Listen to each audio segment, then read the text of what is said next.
اعوذ باللہ من الشیطان الرجیم، بسم اللہ الرحمن الرحیم۔ آیت نمبر 21، 22 اور 23 سورۃ النساء، انشاءاللہ تعالی ہم اس کو پڑھیں گے۔ وَكَيْفَ تَأْخُذُونَهُ وَقَدْ أَفْضَىٰ بَعْضُكُمْ إِلَىٰ بَعْضٍ وَأَخَذْنَا مِنكُم مِيثَاقًا غَلِيظًا، اور کیسے تم لے سکتے ہو اسے واپس، حالانکہ یقیناً مل چکے ہیں تم میں سے بعض سے، یعنی آپس میں، اور وہ لے چکی ہیں تم سے پکا عہد۔ تو آیت نمبر 22، وَلَا تَنكِحُوا مَا نَكَحَ آبَاؤُكُم مِّنَ النِّسَاءِ إِلَّا مَا قَدْ سَلَفَ إِنَّهُ كَانَ فَاحِشَةً وَمَقْتًا وَسَاءَ سَبِيلًا، اور مت نکاح کرو ان عورتوں سے جن سے نکاح کر چکے ہوں تمہارے باپ عورتوں میں سے، مگر جو البتہ پہلے گزر چکا دور جاہلیت میں، بے شک یہ بے حیائی ہے اور ناپسندیدہ فعل ہے اور برا چلن ہے۔ اور مت نکاح کرو ان عورتوں سے جن سے نکاح کر چکے ہوں تمہارے باپ عورتوں میں سے، مگر جو البتہ پہلے گزر چکا دور جہالت میں، بے شک یہ بے حیائی ہے اور ناپسندیدہ فعل ہے اور بہت برا چلن ہے۔ یہ آیت جو ہے پچھلی آیتوں سے مرکوز ہے، پہلی بھی دوسری بھی، یعنی 21ویں اور 22ویں بھی۔ تو پہلی آیت میں تو کہا جا رہا ہے کہ حق مہر کی بات، کہ تم واپس نہیں لے سکتے عورتوں سے ان کا حق مہر۔ کیسے لے سکتے ہو تم عورتوں سے ان کا حق مہر؟ کیونکہ تم نے ایک دوسرے سے ازدواجی تعلق قائم کر لیا ہے، پاکیزہ بندھن کی وجہ سے تم ایک دوسرے سے فائدہ اٹھا چکے ہو، اب کس منہ سے پیسے واپس مانگ رہے ہو؟ تمہارے اور اس کے درمیان تو ایک معاہدہ اور پختہ عہد ہو چکا ہے، اللہ کو حاضر و ناظر جان کر۔ فرمایا جا رہا ہے، ایک جملہ ہے کہ وَكَيْفَ تَأْخُذُونَهُ وَقَدْ أَفْضَىٰ بَعْضُكُمْ إِلَىٰ بَعْضٍ، یعنی اپنا مال ان سے کیسے واپس لے سکتے ہو جبکہ صرف نکاح ہی نہیں ہوا بلکہ خلوت بھی ہو گئی ہے، ایک دوسرے سے بے حجابانہ ملنا بھی ہو چکا ہے۔ پھر ازدواجی تعلق قائم کرنے کے بعد اس صورت میں تو دیا ہوا مہر جو ہے نا، وہ عورت اس کی پوری مالک اور مستحق ہو جاتی ہے۔ تو کیوں ہو جاتی ہے؟ کیونکہ اس نے اپنا پوری جان، اپنا نفس شوہر کے سپرد کر دیا ہے۔ اب مہر کی واپسی کے کوئی معنی نہیں ہے، اب وہ اس مہر کی مالکہ ہے، اور اگر دیا ہوا مال ہدیہ بھی ہے تو بھی اس کی واپسی نہیں ہوگی، کیونکہ میاں بیوی جو ایک دوسرے کو تحفہ دے دیں، ہبہ کر دیں، اس کی واپسی شرعاً بھی نہیں اور قانوناً بھی نہیں ہو سکتی۔ ان عورتوں سے نکاح کا عہد لے لیا ہے نا، تو اللہ کو گواہ بنا کر لوگوں کے سامنے تم نے عہد لیا ہے، اور پھر ازدواجی تعلق بھی قائم ہو گیا۔ اب مہر کا واپس لینا بہت بڑا ظلم ہے۔ جیسا کہ پچھلی آیتوں میں بتایا گیا کہ دور جہالت میں اگر کوئی عورت بیوہ ہو جاتی تو وہ لوگ اس کو ایسے جھپٹتے جیسے کہ مال غنیمت ہاتھ لگ گیا، یہاں تک کہ سگے رشتے کو بھی ملحوظ خاطر نہ رکھا جاتا اور اس سے نکاح پڑھوا لیا جاتا۔ جیسے ستیلی ماں سے بھی ایک بیٹا شادی کر لیتا اور اس کو کوئی برا نہیں سمجھتا تھا۔ تو یہاں پر کہا جا رہا ہے، اللہ ان لوگوں سے مخاطب ہے جو کہ اپنے محرم رشتوں سے نکاح کرتے تھے، تو اللہ فرماتا ہے کہ اپنے محرم رشتوں سے نکاح نہ کرو، یہ بہت ہی نفرت انگیز اور فحاشی کا رستہ ہے، بہت برا فعل ہے۔ باپ کی منکوحہ ہو یا لونڈی ہو، بہرحال بیٹے پر حرام ہے۔ جس نے دور جہالت میں ایسا کام کر لیا وہ تو اللہ معاف کر دے گا، لیکن اسلام کے بعد ایسا کرنا نہ صرف حرام ہے بلکہ تم اللہ کی بہت شدید پکڑ میں آ جاؤ گے۔ وَلَا تَنكِحُوا مَا نَكَحَ، جاہلیت کے دستور میں جیسے بیٹے کے لیے اپنے باپ کی منکوحہ یعنی ستیلی ماں سے شادی کر لینا جائز تھا زمانہ جاہلیت میں، جس نے یہ معاملہ کیا وہ عورتیں بھی مر چکی، تو تم پر اس کا کوئی گناہ نہیں ہے، یہ وہ زمانہ جاہلیت تھا۔ ابن عباس رضی اللہ تعالیٰ عنہ نے فرمایا، اہل جہالت ان رشتوں کو حرام سمجھتے تھے جنہیں اللہ نے حرام فرمایا، سوائے باپ کی بیوی اور 2 بہنوں کو جمع کرنے کے۔ ایک وقت میں 2 بہنیں نکاح میں لانے کے بارے میں بتایا جا رہا ہے۔ اس پر اللہ نے یہ آیت نازل فرمائی تھی کہ سارے ہی رشتے جو ہیں محرم والے، ان سے نکاح کرنا حرام ہے۔ اللہ نے اسے سخت حرام قرار دیا۔ اگر باپ نے صرف کسی عورت سے نکاح ہی کیا ہو پھر بھی بیٹے کے لیے وہ عورت حرام ہو جائے گی۔ نکاح کیا ہو، رشتہ ازدواج قائم نہ کیا ہو، اگر آج تم باپ کی منکوحہ سے نکاح کر لو گے تو کل تمہارا بیٹا تمہاری بیوی سے نکاح کر لے گا، اللہ پاک نے یہ راستہ ہی بند کر دیا اس آیت کو بیان فرما کر۔ برا بن عازب رضی اللہ تعالیٰ عنہ سے روایت ہے کہ وہ اپنے ماموں سے بیان کرتے ہیں کہ ان کو رسول اللہ صلی اللہ علیہ وآلہ وسلم کی طرف بھیجا جس نے اپنی ستیلی ماں سے نکاح کر لیا تھا، اور نبی صلی اللہ علیہ وسلم نے فرمایا کہ اسے قتل کر کے اس کا مال لے لو۔ مطلب یہ کہ گھناؤنا فعل کرنے والا واجب القتل ہے۔ اگر کوئی مجوسی اسلام لائی اور اس کے نکاح میں ماں یا بہن ہو تو اسلام لانے کے فوراً بعد وہ اس کو طلاق دے۔ اگر زمانہ جاہلیت میں جو ہے وہ ایسا کیا گیا ہوگا تو پھر کیا ہوگا، اور اس کے نتیجے میں اولاد بھی ہو گئی ہو تو وہ اولاد حلالی ہوگی، کیونکہ کفار پر اس طرح کے شرعی احکام جاری نہیں ہوتے۔ پھر آگے جو ہے وہ آیت نمبر 23 میں مزید فرمایا جا رہا ہے کہ کون سے رشتے ہیں جو کہ تمہارے لیے حرام ہیں۔ آیت نمبر 23، حرمت علیکم امہاتکم و بناتکم و اخواتکم و اماتکم، حرام کر دی گئی ہیں تم پر تمہاری مائیں اور تمہاری بیٹیاں اور تمہاری بہنیں اور تمہاری پھپھیاں، و خالاتکم اور تمہاری خالائیں، و بنات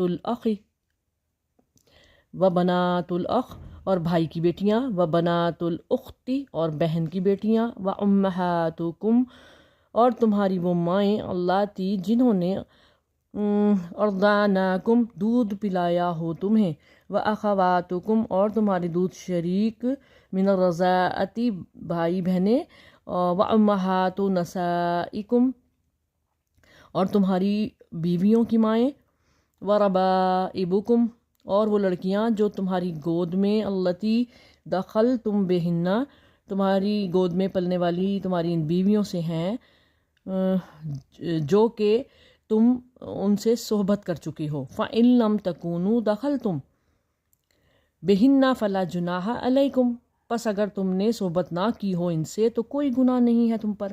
وَحَلَائِلُ أَبْنَائِكُمُ الَّذِينَ اور بیویاں تمہارے بیٹوں کی، من اصلابکم جو تمہارے سلب سے ہیں یعنی حقیقی بیٹے، وَإِن تَجْمَعُوا بَيْنَ الْأُخْتَيْنِ اور یہ کہ تم جمع کر دو دو بہنوں کو ایک نکاح میں، إِلَّا مَا قَدْ سَلَفَ مگر البتہ جو پہلے گزر چکا، إِنَّ اللَّهَ كَانَ غَفُورًا رَحِيمًا بے شک اللہ تعالیٰ ہے بخشنے والا نہایت مہربان۔ تو یہاں پہ بتایا جا رہا ہے کہ کون سی عورتیں مردوں پر حرام کر دی گئی ہیں۔ تو نسبی، رضائی اور سسرالی رشتے سے جو عورتیں مردوں پر حرام ہیں نا، ان کا ذکر اس آیت میں بڑے تفصیل سے کر دیا گیا ہے۔ تو اس آیت میں 7 رشتوں کا ذکر ہے جو کہ ایک مرد پر حرام ہے۔ وہ رشتے کون سے ہیں؟ نمبر 1، ماں۔ اس طرح وہ عورت جس کی طرف سے، ایک تو حقیقی ماں نا، اور ایک وہ عورت جس کی جو باپ کی یا ماں کے ذریعے سے جس کا نسب بنتا ہو، یعنی کہ دادیاں، نانیاں، چاہیں قریب کی ہوں یا دور کی، سب مائیں ہیں اور اپنی والدہ کے حکم میں داخل ہوتی ہیں۔ ستیلی ماں کی بہت حرمت ہوتی ہے، جیسے کہ پہلے ستیلی ماں سے بھی نکاح کر لیا جاتا تھا، یہاں پر بتایا جا رہا ہے کہ صرف ستیلی ماں ہی نہیں بلکہ تمہاری ماؤں کی نانیاں دادیاں بھی جو ہیں تمہارے لیے ماں جیسی ہیں۔ نمبر 2، بیٹی، پوتیاں، نواسیاں کسی بھی طرح سے ہوں بیٹی کی ہی حرمت رکھتی ہیں، یعنی ان سے نکاح جائز نہیں ہے۔ پھر بہن، سگی ہو بہن یا الاتی ہو یا اخیافی ہو، یعنی ایسی بہن ہو جو تمہاری ماں کے پہلے شوہر سے ہو یا تمہاری باپ کی دوسری بیوی سے ہو، وہ بہن تمہاری بہن ہے، اس سے نکاح جائز نہیں ہے۔ اسی طرح پھپھی، تمہاری ماں کی طرف سے سگی تمہاری پھپھی ہو یا تمہارے ماں کے پچھلے شوہر کی جو ہے وہ بہن ہو یا تمہارے باپ کی، یہ سب دیکھنا ہے۔ اور اس میں بھی سگی، لاتی اور اخیافی پھپھیاں تمہارے سے نکاح نہیں کر سکتی۔ اور اس طرح خالہ، سیم یہی جو ہے اس پر بھی لاگو ہوتا ہے حکم کہ بے شک وہ سگی ہو، لاتی ہو یا اخیافی ہو، اس سے شادی نہیں ہو سکتی۔ بھتیجی بھی اسی طرح، بھانجی بھی اسی طرح، سگی ہو، لاتی ہو یا اخیافی ہو، اس سے آپ شادی نہیں کر سکتے۔ یہاں تک کہ اس میں بھتیجیاں، بھانجیاں اور ان کی اولاد بھی شامل ہے، یعنی کہ پھپھی کی بیٹیاں اور بھائی کی بیٹیاں اور بہن کی بیٹیاں، یہ بھی انہی اس میں حکم میں آتی ہیں کہ آپ ان سے شادی نہیں کر سکتے۔ تمہاری وہ مائیں جنہوں نے تمہیں دودھ پلایا ہو، رضائی مائیں اور اس عورت کے بچے رضائی بہن بھائی کہلاتے ہیں۔ رضائی کیا ہوتا ہے؟ جنہوں نے تمہیں دودھ پلایا ہو، جن ماؤں نے، ان کے بچے تمہارے بہن بھائی بن گئے۔ کون سے؟ رضائی بہن بھائی۔ تو اسی طرح ان ماؤں سے بھی اور ان بہن بھائیوں سے بھی نکاح حرام ہو گیا، بلکہ ان کی نسل یعنی رضائی بھتیجے، بھانجے، خالہ، ماموں وغیرہ سب نکاح حرام۔ جیسے میں نے کسی ماں سے دودھ پیا، ٹھیک، اور جب وہ دودھ پیا تو اس ماں کے جتنے بہن بھائی ہیں وہ میرے بہن بھائی بن گئے، ٹھیک۔ اسی طرح ان کے بچے جو ہیں ان کی میں پھپھی اور خالہ بن گئی، اور پھپھی خالہ ان کے بچوں سے شادی تو نہیں کر سکتی نا، بالکل ایسے ہی جیسے سگی ہوں۔ تو یہ سوچ سمجھ کے نکاح کیا جاتا ہے۔ تو حدیث پاک میں ہے کہ جو رشتہ نسب سے حرام ہوتا ہے نا، تو وہ رضاعت سے بھی حرام ہوتا ہے۔ بخاری شریف کی حدیث ہے۔ وَأُمَّهَاتُ نِسَائِكُمْ، تمہاری بیویوں کی مائیں۔ اس میں بیویوں کی نانیاں، دادیاں، نسبی ہوں یا رضائی، سب داخل ہیں۔ نکاح سے ہی بیوی کی ماں حرام ہوتی ہے۔ اس بیوی کی لڑکی پہلے میاں سے، پوتی، نواسی سب حرام ہو جاتی ہے، جس سے، اور وہ کس سے حرام ہوتی ہے؟ یہ بیوی کیسی ہو؟ اس سے ازدواجی تعلق قائم کیا ہو۔ اگر نہیں قائم کیا تو بات کچھ اور ہو جاتی ہے۔ وَرَبَائِبُكُمْ، اور تمہاری ستیلی بیٹیاں، جن بیویوں سے ازدواجی تعلق قائم کر لیا ہوگا، ان کے سابقہ شوہروں سے جو بیٹیاں ہوں گی نا، جو تمہارے پاس ہیں، اب تمہاری زیر کفالت ہیں، تمہاری گودوں میں پلتی ہیں، ان سے نکاح حرام ہے، کیونکہ وہ تمہاری بیوی کی بچی ہے، اس وجہ سے تمہاری بچی ہو گئی، بالکل ایسے جیسے تمہاری سگی بچی ہے۔ اگرچہ وہ شوہر کی پرورش میں نہ ہوں، اس کا بے شک تم خرچہ نہیں اٹھاتے، لیکن وہ تمہارے لیے حرام ہے۔ اگر یہ ستیلی لڑکی صرف شوہر کے لیے حرام ہے، شوہر کی اولاد کے لیے حلال ہے، اور شوہر سے بھی اس صورت میں حرام ہوگی جب بیوی سے ازدواجی تعلق قائم کیا ہوا ہو۔ اگر بغیر اس فعل کے طلاق دے دی، یعنی بیوی سے ازدواجی تعلق قائم نہیں ہوا اور اس کو طلاق دے دی، یا وہ عورت مر گئی، تو اس کی بیٹی شوہر کے لیے بھی حلال ہے۔ پھر ہے وَحَلَائِلُ أَبْنَائِكُمْ، تمہارے حقیقی بیٹوں کی بیویاں جو تمہاری بہویں کہلاتی ہیں، وہ تمہاری بیٹیاں ہی ہیں، تم ان کے محرم بن جاتے ہو۔ ہاں، منہ بولے بیٹوں کی بیویاں تمہارے لیے حلال ہیں، جائز نہیں ہے۔ تمہارے پوتے پڑ پوتے بھی بیٹوں ہی کے زمرے میں آتے ہیں، اور لے پالک کی بیوی سے نکاح جائز ہے۔ لے کر تم نے کوئی بچہ پالا اور وہ مر گیا، یا کوئی اس نے چھوڑ دیا اپنی بیوی کو، تو تم اس سے نکاح کر سکتے ہو، لے پالک سے کی بیوی سے۔ وَأَن تَجْمَعُوا بَيْنَ الْأُخْتَيْنِ، اب یہاں پہ کہا جا رہا ہے کہ دو بہنوں کو اکٹھا کرنا بھی، ایک وقت میں دونوں سے نکاح کرنا بھی حرام ہے۔ دونوں ہی زندہ ہوں تو حرام ہے، اگر ایک مر گئی پھر دوبارہ دوسری سے کر لی پھر ٹھیک ہے۔ حدیث پاک میں پھپھی، بھتیجی، خالہ، بھانجی، ان کو بھی نکاح میں ایک وقت میں جمع کرنا حرام فرمایا گیا ہے۔ یہ بخاری شریف کی حدیث میں ہے۔ فقہائے کرام نے ایک مسئلے کا حل نکالنے کے لیے باقاعدہ ایک کلیہ بنایا اور کہا ہے کہ ہر ایسی دو عورتیں جن میں سے اگر کسی ایک کو مذکر فرض کیا جائے تو شرعاً ان دونوں کا آپس میں نکاح نہیں ہو سکتا ہو، تو اسی طرح کی دو عورتیں ایک مرد کے نکاح میں ایک ہی وقت میں نہیں رہ سکتیں۔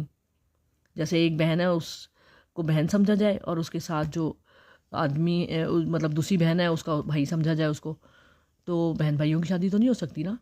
تو اس طرح تم دو بہنوں کو اکٹھا رکھ نہیں سکتے اپنے نکاح میں۔ قرآن میں تو صرف دو بہنوں کو جمع کرنے سے منع کیا گیا کہ یہ حرام ہے، مگر احادیث میں جو آیا ہے وہ بھی ہمیں ماننا ہوگا کہ اس میں کہہ دیا خالہ بھانجی اور پھوپھی بھتیجی، ان کو بھی اکٹھے اپنے نکاح میں آپ نہیں رکھ سکتے۔ تو واضح ہوا کہ قرآن کے ساتھ ساتھ حدیث بھی ہم کو زندگی گزارنے کے طریقے سکھاتی ہے، اور ہمیں اسلام کی دائرے میں آتے ہوئے ان کے ساتھ ساتھ قرآن کے ساتھ ساتھ حدیث کو بھی ماننا ہے۔ اچھا، فرمایا گیا ہے کہ دور جہالت میں جو ہو گیا سو ہو گیا، اب تم اسلام سے مستفیض ہو چکے ہو، اب تم پر ان رشتوں سے اجتناب کرنا ہوگا۔ پچھلے گناہ کی پوچھ گچھ تو نہیں ہوگی، مگر اب اس گناہ کی پکڑ، اگر اب تم نے اسلام کے بعد ایسے نکاح کیے تو تمہاری سخت پکڑ ہوگی۔ اچھا، یہاں پر میں نے ابھی بات کی تھی حدیث پاک میں ہے کہ جو رشتہ نسب سے حرام ہوتا ہے وہ رضاعت سے بھی حرام ہوتا ہے، بخاری شریف کی حدیث ہے۔ تو مطلب کہ حرمت رضاعت کیا ہے کہ بچے کا دودھ پینے کا زمانہ ہے، چاہے اس نے تھوڑا دودھ پیا ہو یا زیادہ دودھ پیا ہو تو وہ رضاعت ہوتی ہے، بے شک 2.5 سال پیا ہو، بے شک 2 سال پیا ہو، یہ حرمت کے درمیان میں کسی نے اس کو دودھ پلایا ہو تو یہ حرمت ثابت ہوگی، ورنہ اس کے علاوہ کسی اور عمر میں اس نے 3 سال میں پی لیا یا 2.5 سال کے بعد پیا تو وہ حرمت رضاعت نہیں ہوتی۔ کوئی دوائی ملا کے دودھ میں ملا کے بچے کو پلائی گئی ہو بالکل تھوڑی سی اس میں، اور لیکن اس سے بھی جو ہے نا حرمت رضاعت نہیں ہوتی۔ ہاں کیسے ہوگی؟ اگر دوائی کم ہو اور دودھ زیادہ ہو اس میں ملا کے دی گئی ہو تو پھر تو حرمت ثابت ہوتی ہے، ورنہ دودھ کی مقدار بہت تھوڑی ہو، دوائی زیادہ ہو تو پھر بھی جو ہے وہ رضاعت ثابت نہیں ہوگی۔ تو یہ چیزیں بہت نازک پہلو رکھتی ہیں رشتے کرنے میں، تو اللہ تعالی ہمیں توفیق دے کہ جب بھی اپنے بچوں کی یا خود شادی کرے کوئی تو ان چیزوں کو ملحوظ خاطر رکھے، اللہ تعالیٰ کسی سے کوئی ایسا گناہ نہ کروا دے، کیونکہ دور جہالت میں کیا گیا گناہ تو اللہ معاف کر دے گا، لیکن اسلام میں آنے کے بعد ہم اگر ایسا جان بوجھ کر کوئی گناہ کرتے ہیں تو وہ معاف نہیں ہوگا۔ ابن فیروز دہلمی کی روایت ہے رضی اللہ تعالیٰ عنہ کہ ان کے والد جب دائرہ اسلام میں داخل ہوئے تو 2 بہنیں ان کے نکاح میں تھیں، وہ نبی صلی اللہ علیہ وسلم کی خدمت میں حاضر ہوئے تو آپ صلی اللہ علیہ وآلہ وسلم نے ان سے فرمایا کہ ان میں سے ایک کو طلاق دے کر علیحدہ کر دو اور ایک کو رکھ لو۔ مشکات شریف کی یہ حدیث ہے۔ تو جو پہلے کیا اس کا کوئی گناہ نہیں، اس کے معنی یہ نہیں ہے کہ وہ رشتے برقرار رہیں گے، بلکہ ان کو چھوڑنا پڑے گا۔